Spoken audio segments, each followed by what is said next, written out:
In this quick tutorial, I'm going to show you exactly how to set signer permissions and access controls so you can make sure that your document signing process stays smooth and secure.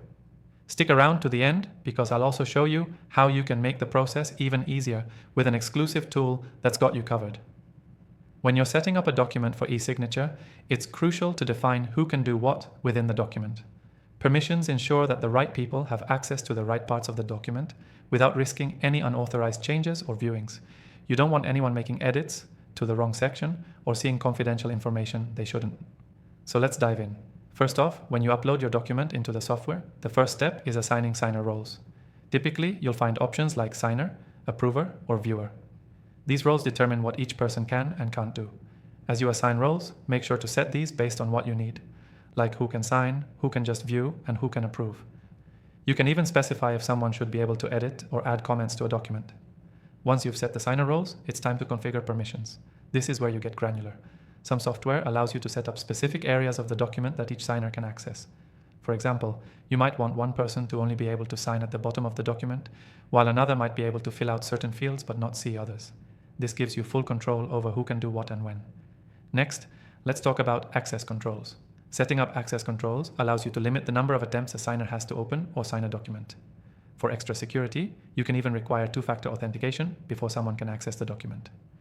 These layers of security help prevent unauthorized access and ensure that only the right people can make changes. You can also specify a timeline for access, like when a document should be available for signing or when access should be revoked. This is particularly useful if you're working with contracts that have deadlines or time-sensitive agreements. Now, you might be wondering, how do you do all this in an efficient way? Well, I've tried all the popular software out there, and I found the one that works best for setting up signer permissions and access controls. The software we're using in this tutorial is simple, fast, and flexible. Plus, if you're looking to follow along and try it yourself, I've got an exclusive free trial available for viewers of my channel. You'll find the link in the description below, so don't miss out. To wrap things up, remember that setting signer permissions and access controls ensures your documents are safe, secure, and controlled. You've got to set roles to define who can do what, configure permissions for specific document sections, and use access controls to lock down security. These are essential steps to make sure the right people can sign, view, or approve the document without risking any unauthorized actions. And before you go, don't forget to take advantage of the exclusive free trial in the description below. This software can make your document workflows more secure and efficient, and it's worth giving it a try. The key takeaway from today's tutorial: control over your document process is everything.